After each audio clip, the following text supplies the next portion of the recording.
students, in this module I will specifically talk about unisexuality as an outbreeding device.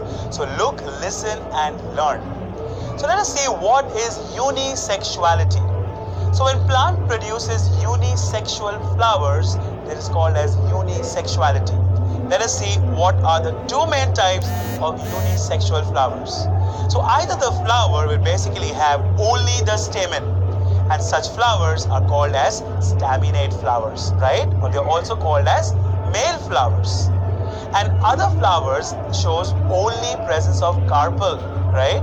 So when it has only carpel or it has only pistil, it is also called as pistillate flower, or you can also call it as female flowers. So what you see here are two unisexual flowers, male and female.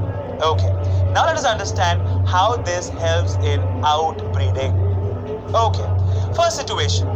What you are seeing here is the same plant bears both male and female flowers which are separate, right?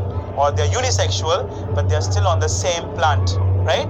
Such situation where male flowers and female flowers are present on the same plant is called as monoecious, right?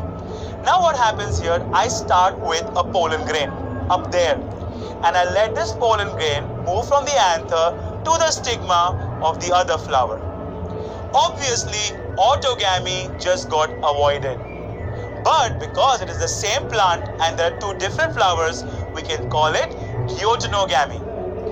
Yes, you can say technically it was self-pollination, but ecologically speaking, it will still be called as cross-pollination because you're still moving from one flower to another flower. Yes, they say monoecious plants like castor shows this phenomena.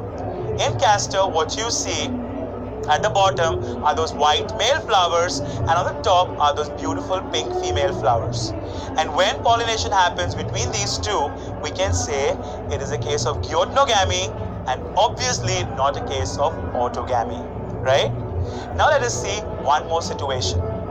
In this situation, I am showing one plant that bears only male flowers, right? And now I'm showing you another plant that is bearing only female flowers, right? So this situation where male flowers are born on one plant and female flowers are born on another plant is also called as dioecious, right? Now let me show you pollination here. So I start with the pollen grain up there from the male flower on one plant and I'm sending the pollen to the stigma of the female flower of another plant. Definitely you have completely avoided or prevented self-pollination, which means there is no autogamy here, there is also no giotenogamy here, which means the only thing what has happened here is cross-pollination or outbreeding. Does that make sense? Yes? A classic example of dioecious plants that show cross-pollination is that of papaya. In papaya, what you see are the male flowers and the female flowers are produced on two different plants. So they have no choice but to perform cross-pollination because they'll never be able to perform self-pollination because the two unisexual flowers are on two different plants.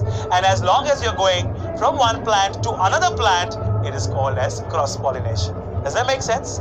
So in this module, I've talked about unisexuality as another device of outbreeding. In the next module, I'll be talking about pollen-pistil interaction. Till then, thank you and take care.